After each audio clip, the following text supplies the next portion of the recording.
I have the benefit of having made a lot of mistakes and learned from those mistakes. And the truth of the matter is that is the best way to learn. I don't care what anybody else says. Fucking it up is the best way to learn. I mean, there's a reason that like the guys who play baseball who are in the Hall of Fame, they struck out 70% of the time. And that's why they're in the Hall of Fame, because they took all those swings, right?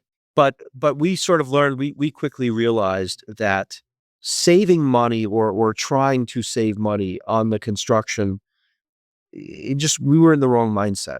And we kind of shifted our mindset a little bit into sort of, hey, we just want to focus on building quality, and we want sort of best in class working for us to build these buildings. And that may not be the cheapest way to do it. But what we ended up finding, and what we realized, and we've now proven this out many times over, building will probably get built faster. Building will probably get built with less issues. We'll probably have less issues after the building is complete. So it'll probably get us a higher value anyway. And you don't need as much aspirin for the process.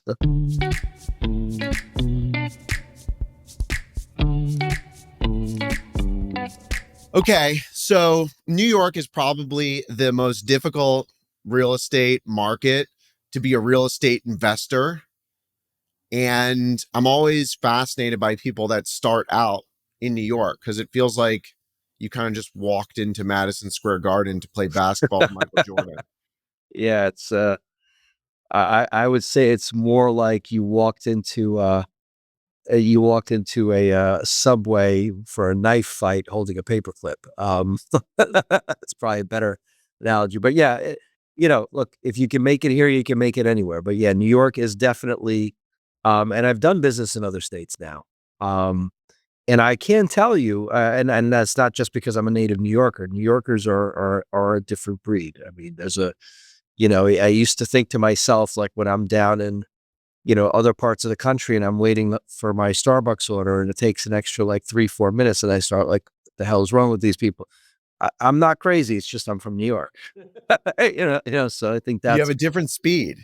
we really do. Yes, we really, really do. You don't realize it. I mean, it didn't for the first probably 10 years, maybe a little bit more of my career. I'd only done things in New York.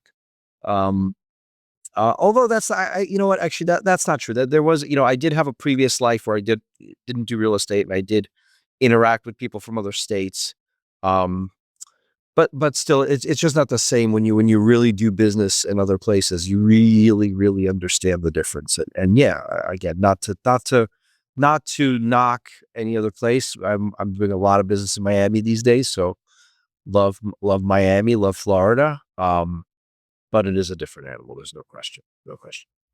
How did you get started in real estate in New York City?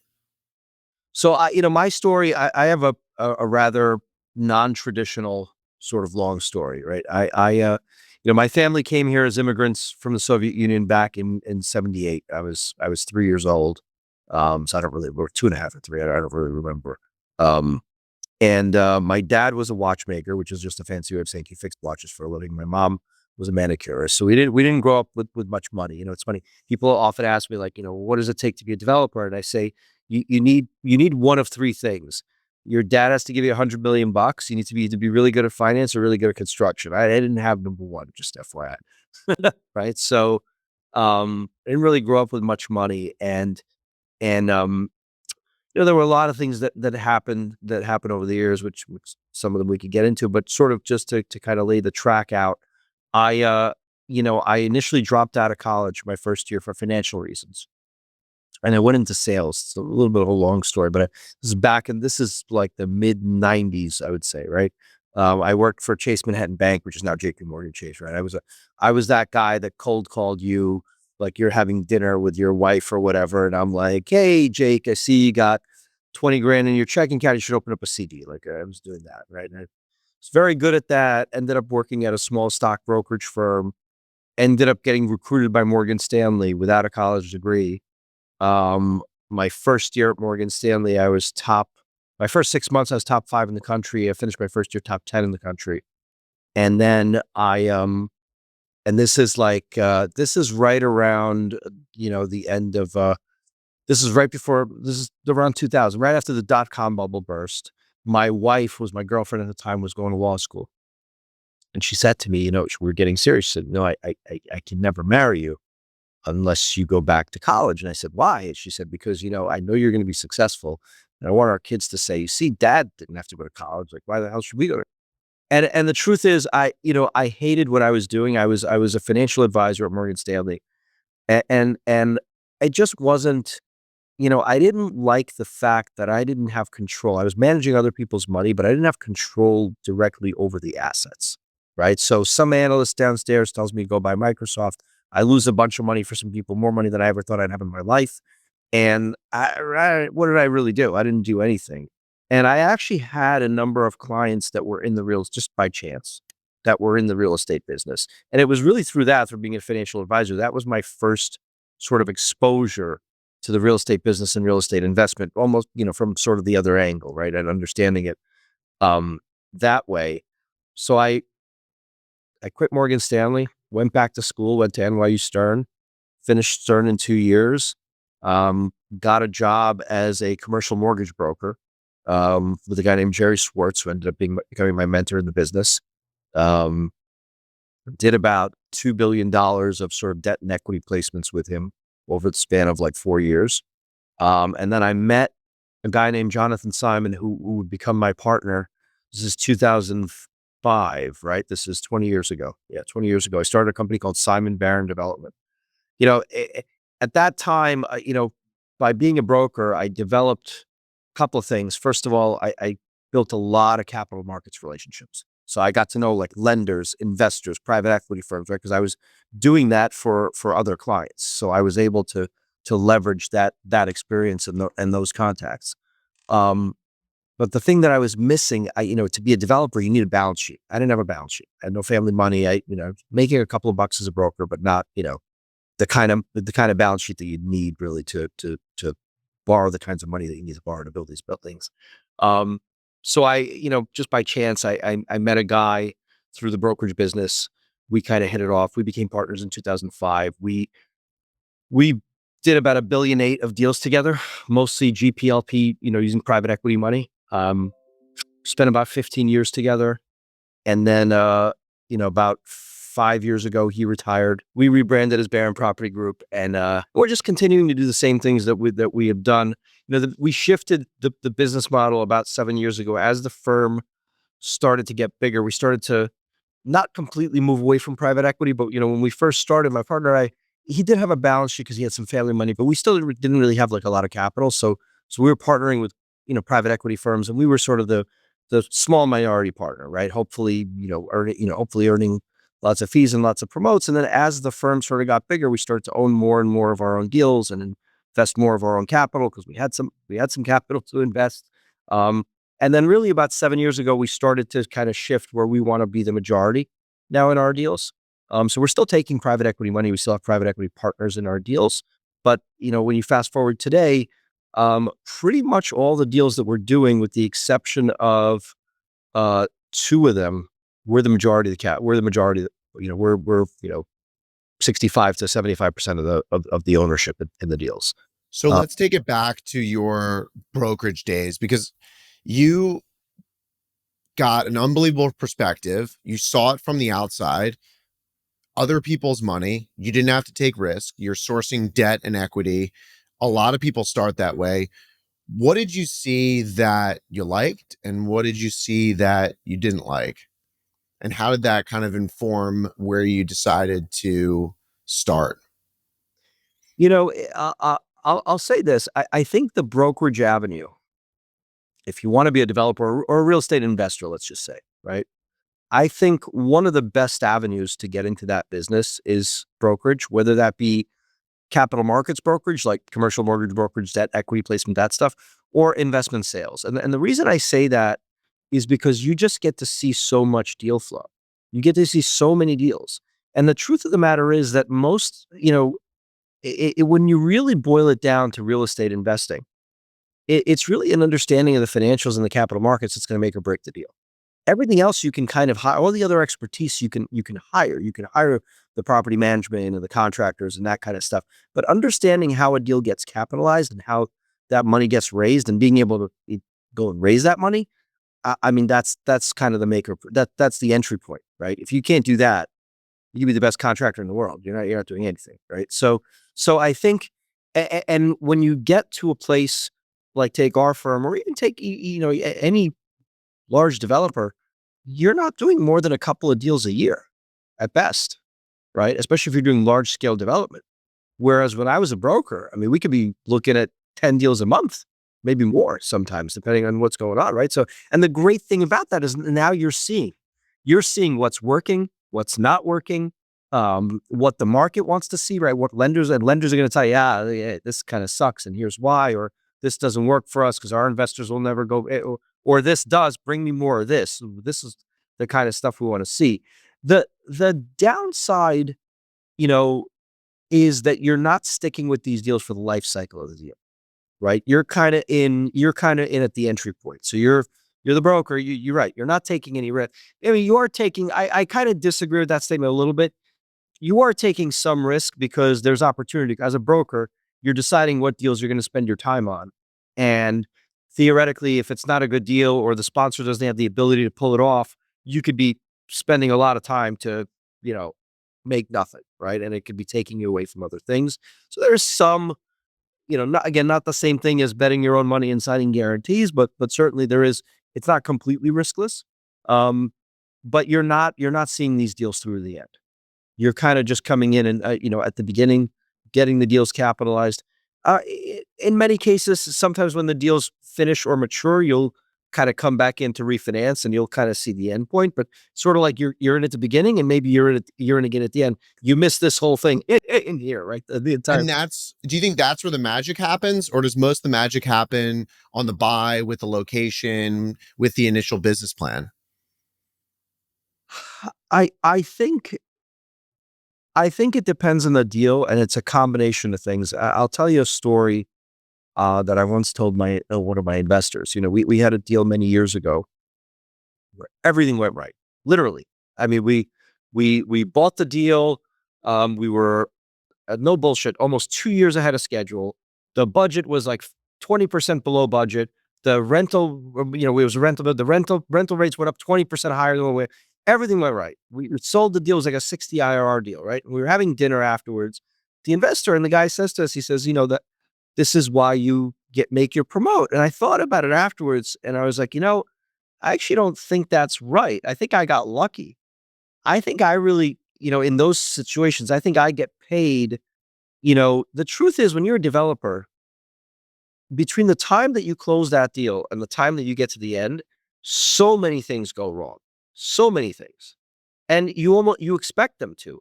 And it's our job, when you're supposed to kind of go from here to here and you're kind of going here. Our job is to get it back on track and get to the end point. So the best story that I can tell to sort of illustrate that is kind of like, okay, you and I are in Miami right now. Okay. There's a hurricane and we need to get to the Bahamas, and we're getting on the ship and I'm the captain, and we know there's a hurricane coming, but we got to get to the Bahamas. And I can't promise you that it's going to be a straight road, but I'm going to get you to the Bahamas. That's what being a developer is like. And sometimes the hurricane subsides, like in that sense, it's a smooth sailing. But most of the time, you're in a fucking hurricane, and you're getting thrashed around. But you get to hopefully you get to where you're supposed to get to. So unpack the comment that your partner made about the promote, because I agree, a lot of things do come down to luck, timing, macro cycles, and things like that. But it seemed like you didn't totally align with his view of the world around the success of the deal and your promote. What do you mean by that? Well, I just, it was something that I thought about afterwards. In the moment, I just said, yeah, sure, great. Not right. But it got me kind of thinking afterwards, like the truth of the matter is we earn our money by making sure, it's kind of like when you start a deal, you build these financial models. And these financial models have all these different projections. And this is another thing that I like to tell my investors and even lenders. I tell them, like, look, here's the financial model. Here's the underwriting. Here's what I can promise you. 5 years from now, we look back at this underwriting, the deal will look nothing like this. It'll be a success. We'll make a lot of money, but it'll probably look nothing like this. And some people get very like shocked to hear that, but that comes from experience. That the reality of it is that, look, the truth is no one knows what's going to happen years and years out. You do your best to project and prepare and create cushions so that you have the ability to maneuver. But real estate in general, you know, I think one of the biggest and best secrets to real estate is time, understanding time. Time can really, really make or break real estate. And I say that in a way, not like, because I don't know if I agree that luck is a big part of it. True.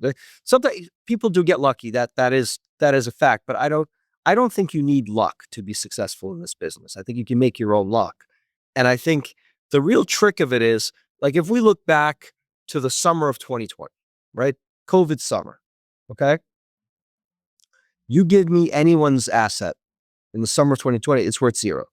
Everyone in the world was underwater on their balance sheet in June of 2020, right? Every asset was worth zero because there's no bid, right? So your balance sheet, your net worth is this or negative, right? But fast forward 1 year, everything's back, right? Everything's higher. Everything was higher, actually, in a lot of cases. Not everything, but a lot of cases, things were higher, right? So as long as you were able to wait that extra year, you were fine. But if you needed to monetize an asset in June of 2020, you're fucked, right? So I think the secret in real estate to me really is, and again, I don't believe in absolutes, so nothing is absolute, but for the most part, it's all about time. If you can create staying power, you will do very, very well. If you cannot create staying power, however you do it, whatever it costs you, then you could be stuck in a place where that's not good. 100%. In my experience, most bad deals, unless they're really bad, the location is just terrible, there was a major shift, can usually come back with time. But most people don't have the time that it will take in order to see the recovery, or they don't have the resources to hold it during that period. And I think that's probably what you mean by making your own luck. Yeah, I look. I think I would add a third point to that. It's most people either don't have the time, they don't have the resources, or number three, and this is something I've seen a lot of. I think most people, and even I've seen this with successful and veteran real estate investors, I think most people forget that this is a long game. Like I tell my kids all the time, this is chess. It's not checkers, right? Like it's a long game, and like a year, 2 years in this business is like a lifetime. So there are people out there, even maybe that could have the resources to stay and just kind of give up and walk away, because it's easier to walk away rather than take a little bit more risk or deal with the fire or hold on or do whatever you need to do. And I think that's something that, and it's a hard thing when you're in it. I mean, again, COVID is just a perfect example because it was the entire world and everybody thought the world was ending. Who would have guessed? Who would have guessed in June of 2020, when we were all locked in our homes, that 1 year later, most asset values would be like, you know, triple, whatever, double, triple, 2 years later? Who would have guessed that? But, and that's the point, that in this business, it's a lifetime. It's not like the stock market, which I have experience with because I was in that, where today Microsoft's down 10, tomorrow it's up 50, right? And real estate doesn't really move like that for the most part. The first deal is always a big milestone in anyone's career. When you started your first firm, what was your first deal? How did you identify it? How did you make that leap? That's a tough one. Um, that's a little bit of a tough one, but because our first deal was an assemblage, quite frankly, that took so long that we had that by the time we got it done and were able to develop it, we literally did like several other deals. But it's still, I think, the same. We actually, this is bad. This is 2005. My partner and I first got together, and he put a deposit down on a 25-footer on 31st between 5th and Madison. It's for non-New Yorkers, it's 25 feet wide. 25 feet wide. Yeah, I'm sorry. 25 feet wide. Yeah. It's a picture, like a very narrow, like like townhouse, but it wasn't a townhouse. It was what for not it's well, New Yorkers will it was a taxpayer, but what a taxpayer means it's retail with like a couple of apartments above it, right? That's what it was. And the plan was to build like a 20-story pencil condo, which was just fucking stupid. I mean, we didn't know what we were doing. This is 20 years ago. I mean, I could say it now. It's fine. Um, and we quickly, it was a hard deposit. And we quickly realized, holy shit, this deal does not work. Just does not work. And we're hard now. So now what do we do? Well, what ended up happening was we quickly realized like assembling a larger site is the only way out of this, because the reason that the site didn't work was because it was only 25 feet wide. You couldn't build a 20-story building on a 20. We just didn't know this because we weren't really developers back then, right? We just kind of jumped in. And so we ended up assembling, and that's why it took so long, but we ended up assembling, we bought the building next door. So we made it 40, by the way, I misspoke. It wasn't 20, it was 22 feet wide. Excuse me. It wasn't even 25 feet yet. Because now I remember it was so the lot became 44 feet, which is still really tight, really tight. Then we bought the air rights over the adjacent two buildings, which allowed us to cantilever over those buildings. So our first deal, you don't know what the fuck we're doing. And now Sounds very complicated. And now we're building a cantilevered, we ended up building this. I still own this building, by the way. It ended up being a very successful deal. It took a long time. But so then we assembled this site. We ended up assembling it. By the time we finished assembling it, oh God, this is such a long story. We brought in Richard Mack. Back then, it was this is before Aries area. It was Apollo Real Estate Advisors, like many years ago. So Richard, for Richard, but I don't know if he'll get mad at me for telling this story. I don't even know if he remembers this, but he came into the project with us. We got a acquisition and construction loan from Wachovia Securities. This is in 2007, right? When did Lehman collapse? Oh wait, yeah. This is like late 2007, right? So now we need like a year, like do our plans, do all the pre-dev, blah blah blah, right? September of 2008, which is when Lehman collapsed, we were ready to start drawing our construction loan. Lehman collapses. Wachovia's like, all right, give us like a month. Next month, they're like, give us a month. Next month, they're like, give us a month. Then Wachovia goes under. Right? Yep. So now Wachovia goes under. Wells swallows them up. And I guess Richard, that was like a fund that what we were in with him, and it was such a small position because he just invested in the land with us. The fund that we were in was like some $750 million fund, which was invested over like 06, 07. So I guess they had bigger problems to deal with at that because of the financial collapse. So he was kind of like, hey, we're just walking away. We want nothing to do with this. We're walking away. And we were like, well, can we buy your interest for like $1? Like, they were going to walk away. I'll buy your interest for $1. The joke, whenever I see him at the door, I tell him, I don't think we ever actually gave him the $1. We still may owe him $1. I don't know what the interest is on that, but we bought his interest out for $1. Now Wachovia swallows up. I mean, Wells buys Wachovia, right? This is end of 08 or beginning of 09. And so now this is a tiny loan. We had like a $17 million loan, something like that. Tiny compared to what Wachovia had on its book. So we reached out. They wouldn't even call us back. And finally somebody called us back. We reached out. We're like, hey, what are you guys doing here? They're like, we don't know. We'll get to you when we get to you. So we just figured, we're going to be good guys. We paid the taxes. We paid the insurance. There was no debt service to pay, but we just kept the thing alive. A year and a half later, they call us. Okay. And they're like, hey, finally got to this asset. We're like, what are you going to do with it? They're like, we're going to just sell the debt. And we're like, what are you going to sell it for? I think it was like 50 or 60 cents on the dollar. We're like, would you let us buy the debt back? They're like, yeah, you guys have been good guys. Sure. Like, you've been paying, So we bought our own debt back for like 60 cents on the dollar. Richard's gone for $1, which we still owe him, I guess.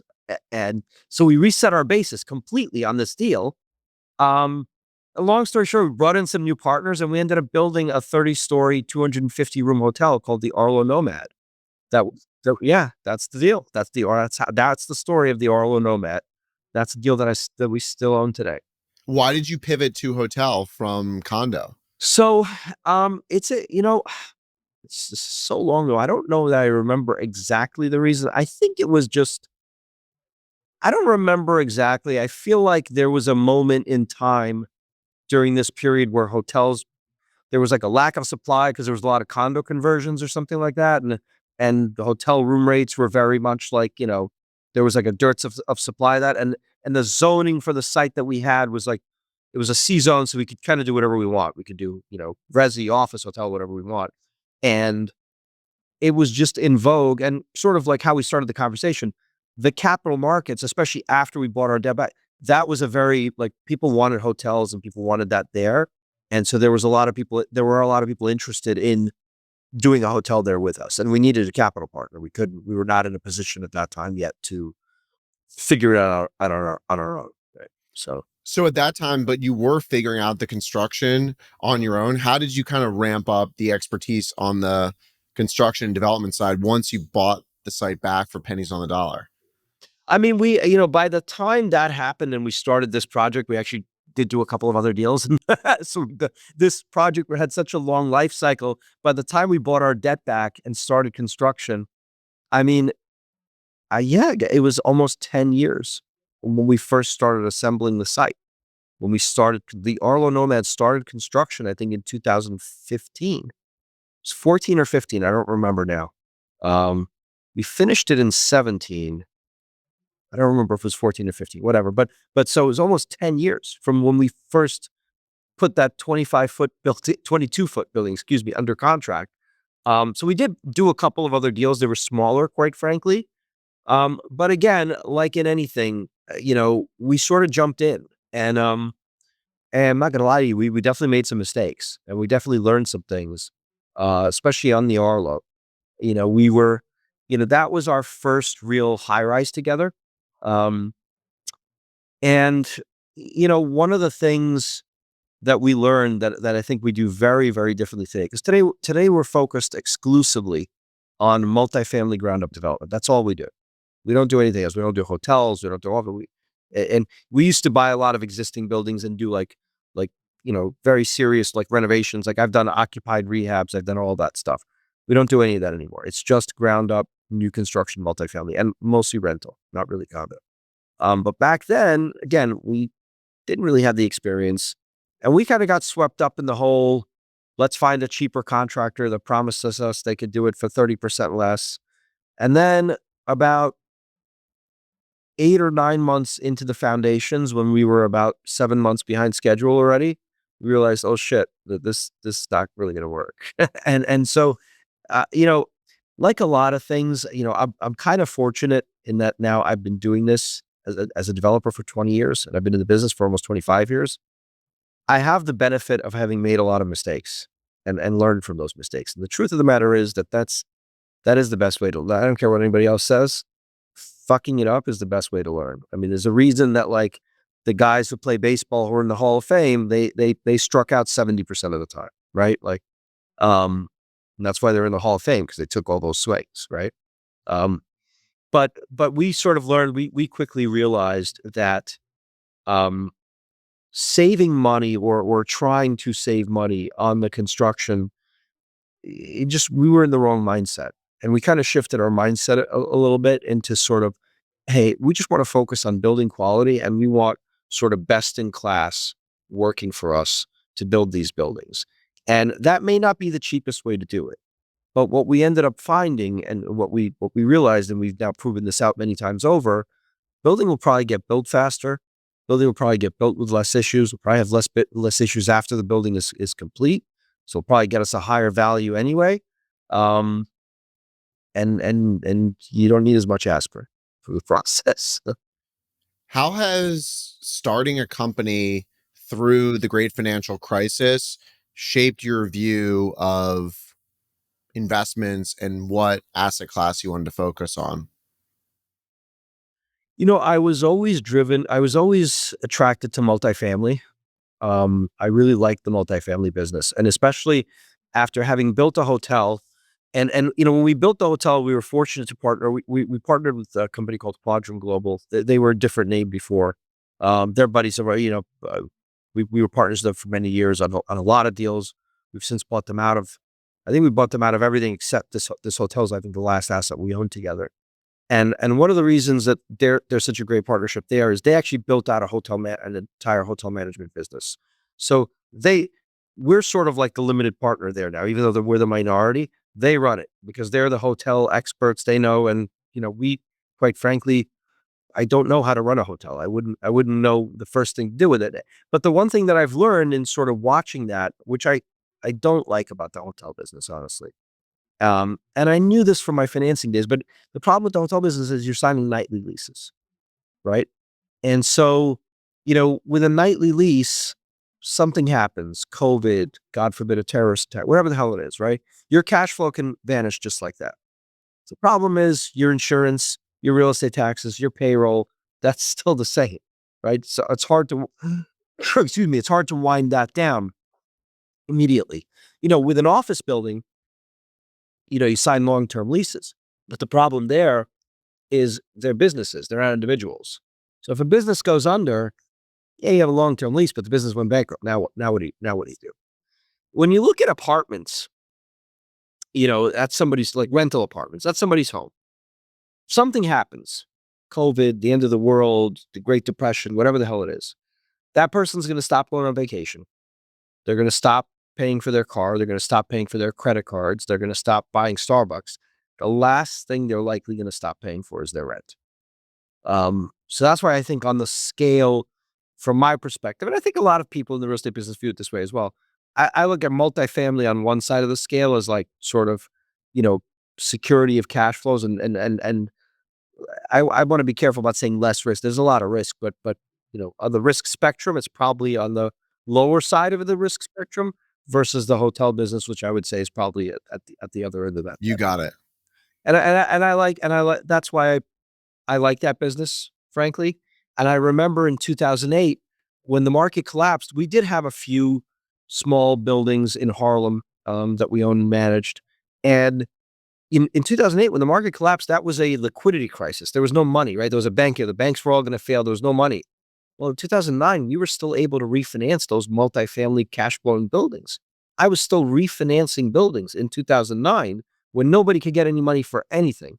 And that just taught me that, hey, this stuff is gold. That's really what, where we should be focused on. And that's sort of informed our business over the last, whatever, not quite 20 years, but. What made you want to focus only on development of multi? Because a lot of people develop multi, they own multi, they manage multi, but it seems like you saw a ton of value in only focusing on the development side and refining your process to become best in class or outcompete other people. Yeah, it's a good question. I've done it all. I've bought buildings, I've renovated them. I used to do a lot of the rent stabilized business back before they changed the law. Fortunately, we sold all that stuff in 17. Not that we knew anything was coming. We were just that was sort of the natural progression of us going into development. The reason I like development, I think the reason, and I think development scares a lot of people that haven't done it, and rightly so. It is very challenging. It is very hard. But the reason I like it is I think that's the best place to create art. I think that it's really, really hard to create value on existing buildings. It just really is. I mean, sometimes like there are unique situations, distressed assets, markets turn around. Of course, there are ways to create value there. But I think when you look at the people that consistently create outsized value, I think you have to do something to create that. I think, you know, me outsmarting you on a buy of a building because I think it's worth this, and you think there's just only so much value I'm going to be able to squeeze out of that, especially when you're talking about at the institutional level. There's not that many dumb people out there. Right? Maybe when you get down to the small level, buying individual apartments, maybe you'll find a sucker here and there. But generally speaking, I think when you're dealing, at an institutional level, I just think the spreads are not really there. The bids versus asks. So I'm not sure how you create outsized value by buying existing assets. Again, you can do it by redeveloping those assets, and we've done that. And the challenge, I just think, with redeveloping existing assets is there's just so many limitations and there's so many things, there's so many unknowns. I mean, I've bought existing buildings with tenants that I've completely got renovated, and I've done it many times. We've done it successfully, you never know what's behind the walls. There's always something that you didn't expect, that it always takes longer. And you always end up with layouts or a situation that are not ideal because you're dealing with an existing box. And in many cases, dealing with tenants that you may or may not be able to move around to what would be the optimal scenario. Whereas with new development, it's a blank canvas. Do whatever the hell we want. I mean, subject to rules and zoning and et cetera, et cetera. And in development, to me, it allows you to absolutely optimize the real estate. You can squeeze or you should be able to squeeze every little bit of juice out of that real estate. There's nothing standing in your way at that point except the execution. And I think what scares people about development is the execution is a lot more challenging. There's no question, but you know, no risk, no reward. I mean, if you want the outsized reward, you have to be willing to take the outsized risk. What in your process have you learned to mitigate risks? Look, I think the top thing, just frankly, is experience. Nothing trumps that. Um, I think I think there's a few things. I think that the way we've structured our business today, a lot of the development we're doing, we're taking site assemblage and entitlement risk on a lot of the deals that we're doing. So our basis is really low in a lot of deals. We're doing deals in Miami, and our true basis on those deals, we're building some of those deals to like 9 caps. And so, when you're able to do things like that, quite frankly, again, remember the story I told you, like the model today is probably not going to be what it's going to be at the end. Well, if you have enough cushion, it probably doesn't matter, right? As long as you can get to right. It's like that hurricane story. It doesn't matter that we circled, Miami 3 times. We got to the Bahamas. I got you there. Right. So, um, I think that making sure that you have enough room and enough cushion, where if something goes wrong, you need to be able to stress test I think too many people, when they look at these deals, they just assume everything is going to go perfectly. And there's been plenty of deals that I've seen where it's kind of like, well, if I just adjust this just this little bit, your deal completely fucking blows up.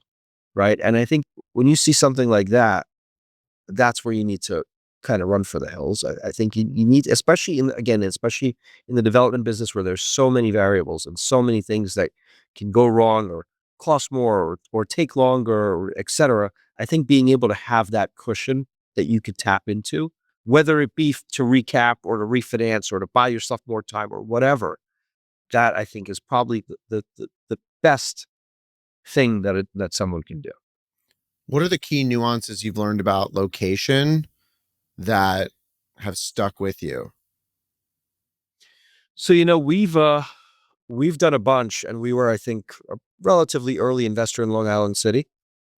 We came there. We started developing there 15 years ago. Um, the first deal we did in NYC, we bought the debt on a failed condo called the Crescent Club. It was like half built. We foreclosed on the debt, finished the building. So that was actually the deal that I told you where everything went right. That it was that deal. We assumed it was going to take us years to foreclose. We ended up paying the guy who got the deed right away. We were like years ahead of schedule. We completely overestimated the budget because we were buying the debt. We didn't have a chance to inspect the building. Didn't cost as much as we thought it was going to cost to finish it. The rents were a lot higher than what we thought they were going to be. One of those. But the location, it's interesting. When I first got to Long Island City, and I'll tell you a great story in a second. When I first got to Long Island City, I mean, there really where Crescent Club was, there was nothing there. Nothing. I mean, there was a strip club around the corner. That was pretty much it. There was if you wanted to move into my building, and you wanted to go buy milk or go grab a slice of pizza, there's nowhere for you to do that back then. When we were building that building, there was a gas station catty corner to us with like those service bays for the cars. The owner of the gas station actually opened up a sandwich shop in one of those bays for our construction workers because they had nowhere to fucking eat. So now fast forward, and we built Alta. I don't know if you're familiar with Alta, but we built a 42-story, 472 unit building, which we finished in 2018, also in Long Island City. And back in 2014, when I was shopping for the loan for that deal, we got our construction loan from AIG, a guy named Mike Medvin, who runs the group there. If he's watching this, hey Mike. So when we were shopping for that construction loan, he came. I don't even know if I remember all these stories. A lot of people don't remember these stories, but he came to come see the site. And I don't know if he had a driver or he took an Uber or whatever the hell. However he got there, he took a car over the Queensboro Bridge. It was like 40 minutes late for this meeting, but he's a lender, so I'm waiting. He shows up. He comes to take a look at it. It's a piece of shit, right? There was a strip club there. There was a lot of strip clubs in Long Island City back then. And I look at him and I saw that he was kind of like, this looks like, the fuck is this? And I said to him, I said, Mike, I said, do me a favor. There was a Subway like right by our building. I said, Mike, do me a favor. Don't get in your car. Take the Subway back to your office. He took the Subway back to his office. He called me from his office 12 minutes later. 12 minutes later, inside his office. He's like, forget it. They ended up giving us $200 million for that deal. So I think sometimes, we were kind of early to Long Island City. And one of the reasons we liked it a lot was its proximity to New York. And one of the things that we realized early on was that, it didn't have a lot of the services and a lot of the infrastructure that you would want. But years ago, when we came to Long Island City, we realized that if we could build the right product, a brand new product, fully amenitized, that's 30 to 40% less than 7 minutes across the bridge on the train.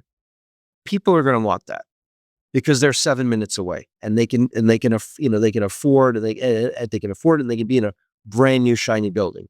Now, fast forward 15 years later, something like 60,000 units have come in. Now there's multiple Michelin star restaurants. There's drugstores, so right. It all kind of filled in. But I think the key was that sort of transit oriented, location and in close proximity to a very expensive CBD, and a very supply constrained CBD. So I think we were fortunate to have sort of the vision, the foresight to say, this is going to get developed and it's going to get better. And again, back then, it didn't even matter that there were no supermarkets. People were picking Long Island City because that was what they could afford. Fast forward today, now people are choosing to live there. It's no longer like, I have to live in Long Island City because that's all I can afford. Now people are like, I want to live there because it's great. It's great restaurants. It's close to them. Now it's a choice.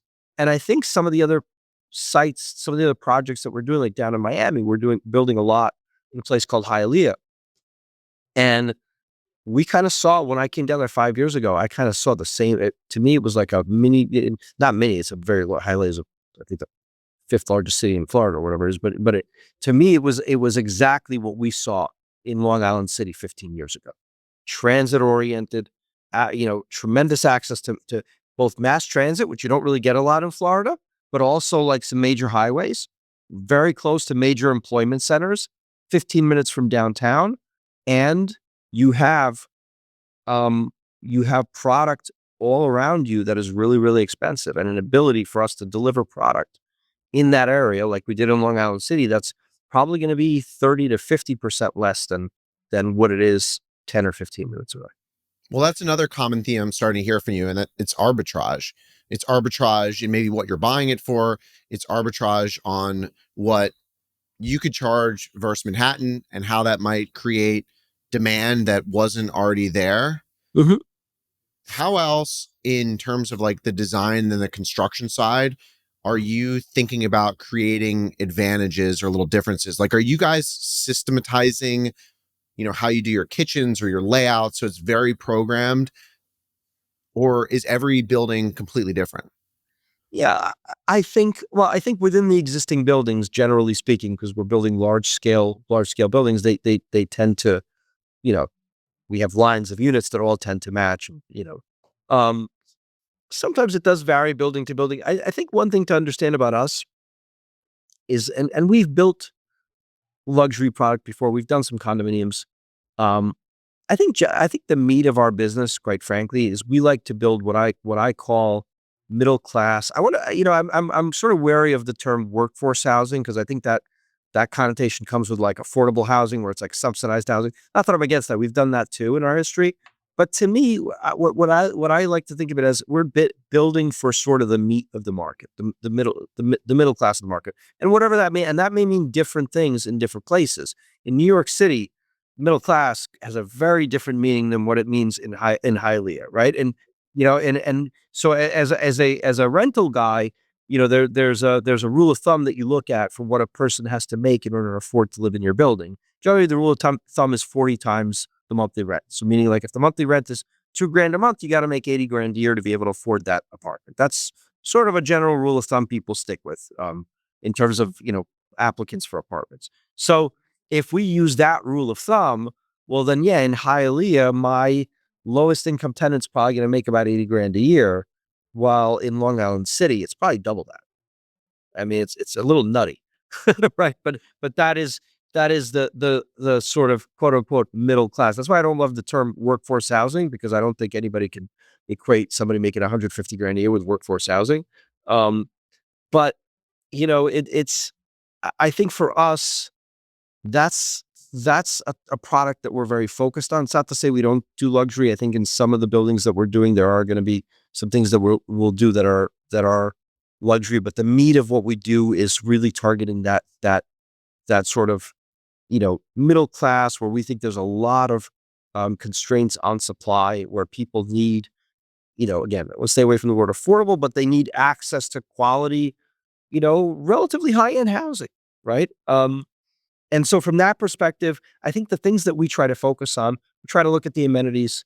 We try to make these buildings, you, you know, we try to focus on things that people are really going to want and people are really going to use, and also in some cases things that are gonna rent apartments. So, like, for example, down in Hialeah, we think we're gonna have sort of a very much younger demographic in that entry price point. So we're doing a podcast room in Love it. We just put one in a hotel actually, and it's booked up. It's awesome. Yeah. So we're doing like creator spaces, that type of thing. So I think it's more thinking about, who your demographic is, who your customer is. At the end of the day, we're selling. Everybody's selling something, right? We're selling apartments, and so I think we try to put a lot of thought, wherever we are, whatever the market is, who's our customer, what do they want, and what's going to make them want to live in our building. And yeah, sure, price is a big part of it. That's probably the first and the last thing they're thinking about. But there probably are some other small things they're thinking about, because at the end of the day, there's going to be other people like me that are going to offer the same building at a similar price. So what's going to differentiate me? Maybe they're going to want to stay in my building because I've got that creator space, or maybe we'll have a slightly higher level of service, or do some things that are kind of a little bit, a tiny bit outside the box, that tries to differentiate us a little bit, and that'll vary building to building depending on the situation. As a multifamily outsider, all I hear is how there's this major housing shortage all over the place. And the stories that you describe where you need to earn 160,000 to live in Long Island City. I mean, we have an investment in a hotel in New York City. I know a lot of people in that hotel don't make 160 grand. So they're even moving further out. What in the market or the environment is just stopping you from endlessly building or having 10 development projects going on right now? Because it seems like there's a ton of demand, but there's probably a misalignment with the cost structure, or the land's not available. What are the issues? Well, let's talk different more. Let's talk New York first, because that's kind of where I was raised, and where although today, quite frankly, 70% of our business is in Miami, maybe 75% of, we're We're going to building. get there. I want to talk about Miami, but Yeah, let's. we're building 3,600 apartments. Only 1,000, less than 1,000 of them are in New York right now. And the reason for that, quite frankly, look, not to get political, but unfortunately I am. But it's the political environment. It has nothing to do, quite frankly, with the cost to build. It has nothing to do with the availability of land. Sure, are there some issues here and there on that stuff, but it's kind of like, if you drop a nuclear bomb on the city and then you complain that, some of the paint fell off the buildings. Like, well, that's not really your problem, right? Like, sure. The issue is the tax structure. And you know, in New York City, here's what I tell people. You could give me land anywhere in New York City for free. For free. Give me the land. I don't care. Fifth Avenue and 55th Street, wherever you want. I cannot afford to build a rental building under the current property tax structure. I just can't with a zero basis, because you'll be building, and I challenge you, take any deal and go and underwrite it. You'll be building to between a 3.5 and 4.5 cap, depending on how high and how big, right? It doesn't make why the fuck would you do that? You can go buy existing buildings better than that, right? It's why you're only gonna develop. The rule of thumb, I think today, and it varies depending on where interest rates are, but you don't want to develop if you can't at least get to a 6.5, right? If you can't get there maybe for the right deal, 6.25, right? You'll push it. So a lot of people pushing 6, but like you're not going to build if you're at a 4. Why the hell are you doing that? So, and the problem in New York is that the way the property tax system is set up, it doesn't make sense. So, which now dovetails into 421A, right? And I don't know if you're familiar with 421A. So for many years, many years, there's been a tax break in New York City called the 421A property tax exemption, and there's been different versions of it. The last version was Affordable New York. Now it's 485X, but most people colloquially know it as 421A. And what it essentially allows for is, imagine you have a piece of property right now that's vacant, and it pays $100,000 a year in taxes, right? Well, if I can't afford to build a building on there, that property's going to stay vacant. It's only going to be paying the $100,000 a year in taxes, and there's no housing. What 421A says is, hey, we're going to freeze your taxes for 30 years at $100,000. Build your building, set aside 30% of the units for affordable housing. Well, now what happened? Now you got 30%, you got some percentage of affordable units that you would have never had. Your city's getting the same taxes that it was always getting, or would never have gotten more because nobody would have built this building. And in 30 years, the city now is going to be able to up those taxes on the entire building and get a tremendous amount of taxes. But by then, that investment will have gotten to a place where it can service it, so where it makes sense, right? So that the way the 421A program works is they always create it, and they only make it last 5 years, and then every 5 years there's a fight in Albany with the state over renewing it. And every time it usually lags a couple of years where there's no 421A, people stop building, and then they usually make it worse every time. And this latest iteration, called 485X, is probably the worst one they've ever created. What it essentially, the bottom line is, and what I think you're going to see, and I think people are starting to see it, they're forcing you to use prevailing wage to build buildings that are over 100 units. Meaning that if you have a 60 or 80 unit deal, you don't need to use prevailing wage. So what's going to happen is you're going to have a lot of these small buildings getting built, which is great. Doesn't really, when you're 800,000 units short to get out of your housing crisis, I don't see it being solved with a bunch of 70 unit buildings. And prevailing wage is basically union labor? It doesn't necessarily have to be, but it likely does head in that direction. Yes. And so the problem is that increases your cost on average by about 25-30%. And so couple that with the fact that also the affordability now, they've also lowered, meaning you have to have the same amount of affordable units, but they lowered the AMI band. So now you need to create much deeper affordable. So increased costs, much deeper affordability. Doesn't right? add up. The math just doesn't work. How have you dealt with unions in New York City as a developer? We tend to build what's called open shop. So we exclusively use a company called ACOM, Lehman Builders Group. They're one of the largest construction firms in the world. We build open shop, so our projects are open to union and non-union labor. And quite frankly, the non-union labor that we use, because it's ACOM and they're such a large company, they vet these firms. So in most cases, we're just using the best of the best.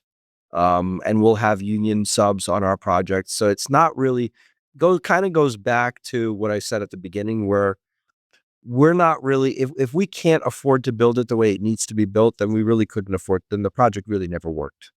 And that's sort of a different, mindset. And again, when you couple that mindset with what I'm telling you about 485X, the math just doesn't work to build these buildings. And I think we're kind of seeing that. I mean, there's really not a lot of starts. And so I don't see, by the way, it's great for someone like me who owns property, someone like me I've got a couple of deals that I grandfathered in on the old program. So I'm still building a couple of buildings. That's great. It means supply is going to stay really tight and rents are only going up. And I think there was an article earlier this week in The Real Deal about how New York's going to see another year of record rent. I mean, it's like day one of economics. Like you want floor that you rents, you got to increase the supply. You want to keep the supply tight. Guess what? Rents are going up. You know, and I don't see that changing for the next 3 to 5 years in New York. I So just what don't. brought you to Miami? Uh, I've wanted to get into Miami for many years. I've had a place there for 20 years. Uh, and the issue for me is I feel like we're experts in the capital markets. We're experts in construction.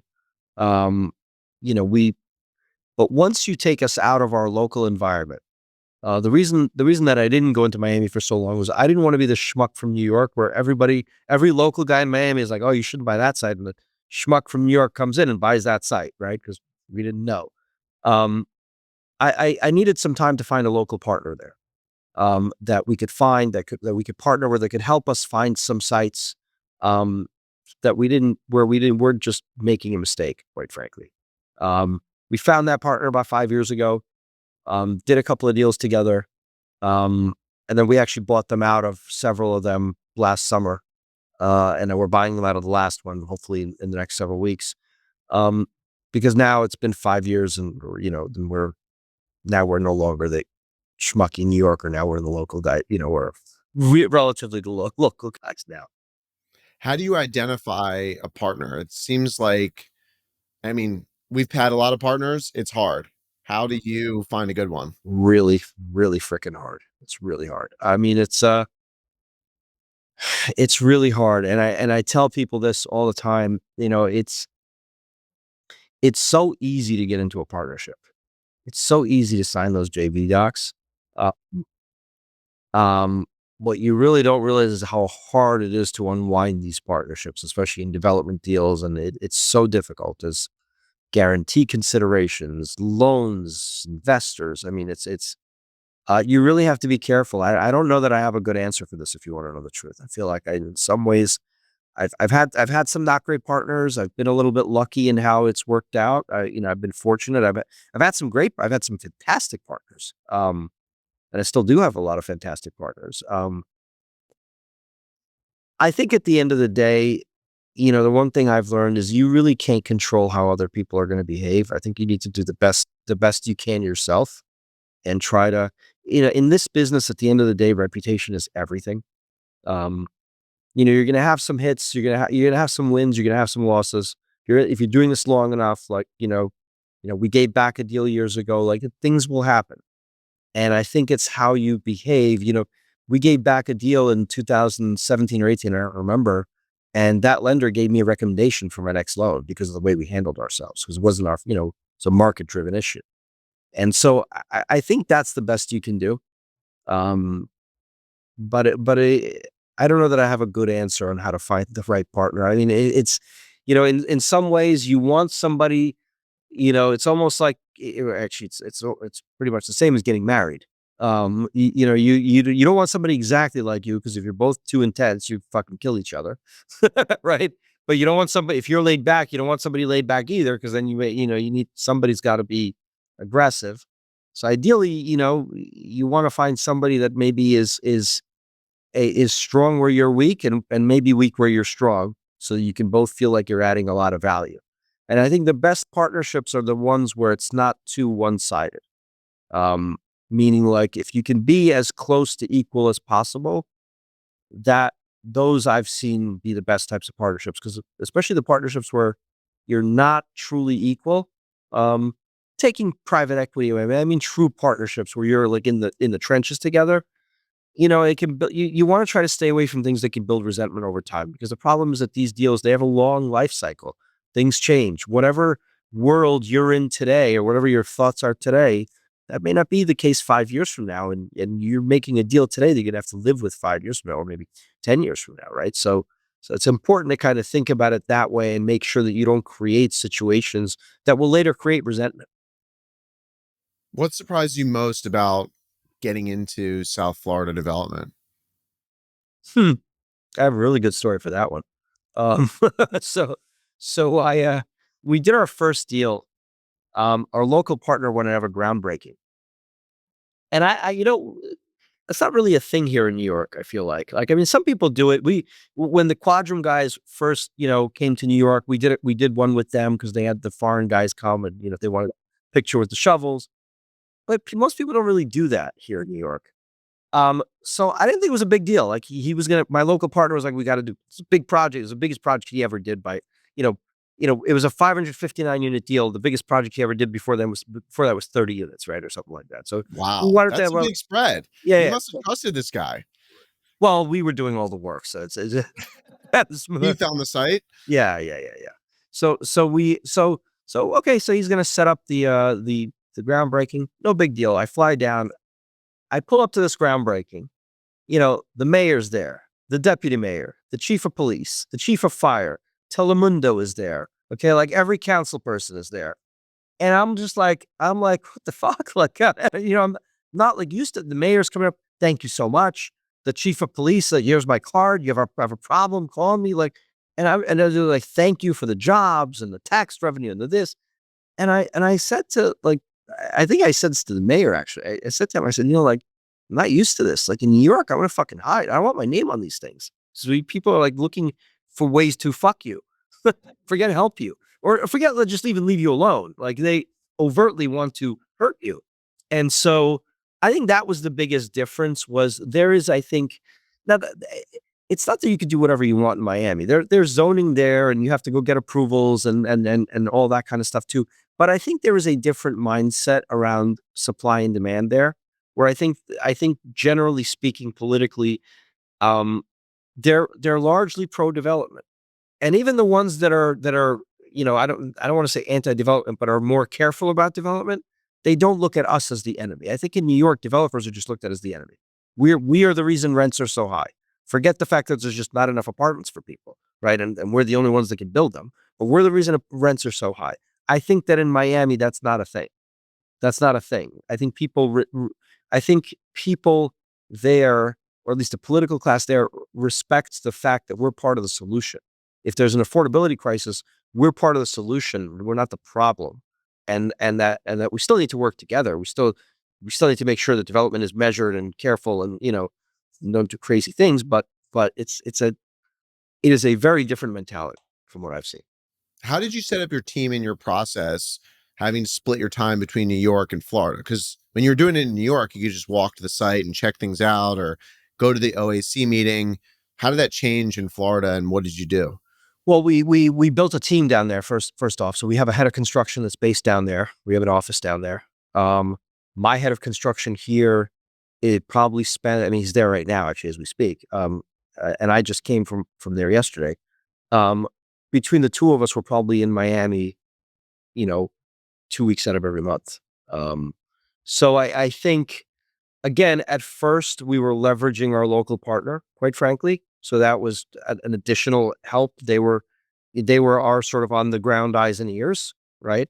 And then as we built our team, we were able to sort of, um, rely on that less and less. But it is look, the nice thing about Miami is not a difficult place to get to from New York. I mean, I can literally, it's 2 o'clock right now. I can close this thing out right now. And if I I mean, I could be in Miami in time for dinner right now. It's an easy place to get to. Um, but that being said, there are some unique challenges with being based here, it's important. It was important for us to have competent eyes and ears on the ground that are there day to day.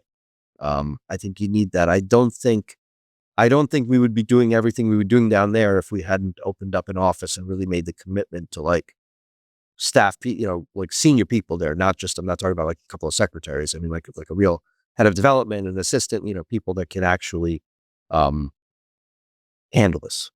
Do you set up that office where the expectation is that team there should be sourcing deals, doing their own development, or is that your role? How does that work in the company? No, no, the people we have down there are really meant for execution, on the ground execution of what we have, the sourcing and that stuff. And truthfully, again, we're not really, look, we're not doing more than a couple of deals a year, so it's not like we're doing like 10 deals a month. We're sourcing deals left and right. I mean, most of what we're doing at this point, it's assemblage and entitlement work. So we have guys on the ground that'll help us with the assemblages. We're not really market buyers like, like we're buying the stuff from Spees and those guys. We're not those guys these days. That's not to say that we won't ever do that. We did do that in the past, but that's not our business today. What are you most worried about in your business right now? I'm torn between giving you what I think the market is more worried about versus what I'm more worried about. I want to know what you're worried about. I worry, well, and it's different. So in New York, I worry about crime. And I know that doesn't sound like a real estate problem, but it is a real estate problem. Because at the end of the day, if people don't feel safe in this city, they're not going to want to live in this city. If they don't want to live in this city, that's going to be not good for my real estate, right? Or for anybody's real estate. So I worry, and it does feel like the winds are shifting a little bit. I've been saying this for probably almost 10 years. If you want to know my biggest concern with multifamily real estate in New York City, it's crime. It's not interest rates. It's not quality of construction. It's not, it is just crime.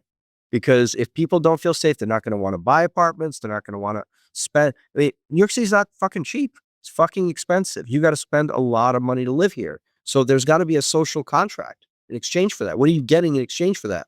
So you're spending more money to live in a smaller space with less stuff to get stabbed when you walk out. It doesn't sound like a good trade, right? You need. So I think that still worries me, and I hope and pray that we get some sanity in office at the state level that starts to overturn some of these ridiculous bail programs that we have that just keep letting these career criminals, rob someone and be out the next 2 hours to Or rob, stab someone and be or out the stab next two someone, hours. or push someone off off a subway track. Or I mean, it's ridiculous. There was a picture in the Post the other day from a subway platform, and everybody's standing up against the wall. Right? Come on, like it just that just shouldn't be. That just shouldn't be. That there is a lack of leadership and accountability. I think when you have people feeling that way, and so that's what scares me in New York. Um, in Miami, that's not really an issue, quite frankly. I think the political leadership does very, very well with that. So I'm not too concerned with crime. Um, I you know I think in Miami, really, the only concern I have is I do worry a little bit about insurance. I think, we've gone into our deals very eyes open with what insurance, really is down there. I think a lot of people, especially that come from New York, get really shocked by that, what the insurance, like on a per unit basis, what the insurance costs really be. Again, we're taking assemblage risk. We have low bases, so we're building to a high yield. So we can afford to be a little wrong. Like, it's okay, right? I'm not building to a 5.75 yield where, fuck, if my insurance is worth an extra $100, I'm You're screwed, done. right? So that, and it worries me because, look, we see what's happening in Los Angeles. We see all these are terrible, terrible things. But um, whenever any big natural disaster like this happens, it has an effect on insurance. So that is definitely something that I'm thinking about in the back of my mind. Um, what happens with that over time. What's the biggest opportunity in Miami? I still believe um, we're big, big believers in Hialeah. I mean, we have 3 projects there right now. We're gonna be building, just with the sites that we have under control right now. We're building 12, almost 1,900 units just in Hialeah. Uh, and I see that, quite frankly, as the next, like, relatively speaking, Long Island City. I see that today as a place that when I build these units, you're forced to live there because you're chasing a rent. But I look 10 years from now, and I think people, and that's not to knock Hialeah is a great place, and a lot of people do want to choose to live there because their family is from there, their friends are there, they've grown up there. But I think what you're seeing being pulled into these buildings is similar to what we saw in New York. I think you're going to see people that just cannot afford to be in Wynwood and Brickell anymore, but they still want to be in a brand new building. That doesn't exist right now in Hialeah, not really. And so when we're done with these buildings, you're going to be able to live in a Class A building, fully amenitized, which does not exist in Hialeah, for a fraction of the cost of what it costs you in Wynwood and Brickell. And I think that's going to create a self-fulfilling sort of prophecy that is going to bring a lot of change to that neighborhood over the next 10 years. And 10 years from now, not only will the local people in Hialeah want to choose to live in Hialeah, but other people will say, hey, I really want to live there. And I think that's the change that I see coming sort of 10 years from now. The other thing about Hialeah is geographically, it's not far from where a lot of people work or where a lot of people want to be, because there's no public transportation in South Florida like you have in New York City. So they're building a lot of homes and multifamily out west. Well, they do have it now in Hialeah. You have the Metro Rail and the Tri-Rail, which is literally in front of the sites that we're building. So you literally, if You you can go work right downtown. That's true. if you work at the Miami airport, you're 2 stops away from work. Which is the Miami airport, I think is I don't know if it's the first or the second largest employer in all of Miami, right? So you have the employment center there, Hialeah Hospital, 2 blocks away from us. And yeah, if you work in Brickell or you want to hang out there, or you want to get to Wynwood, boom, you're right there. So those things I think, are really, really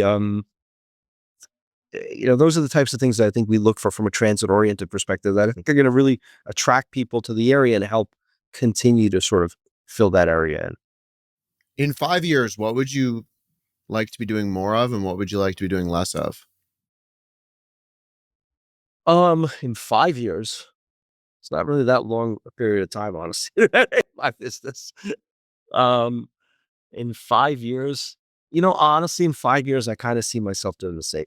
I don't really see much change. I'm 49, right? I'm going to be 50 this year. I don't know that I see much changing for me in 5 years. I think we'll still be doing the same thing. Well, actually, let me change that answer a little bit. In 5 years, I think we will be finished with all of the development we have here in New York.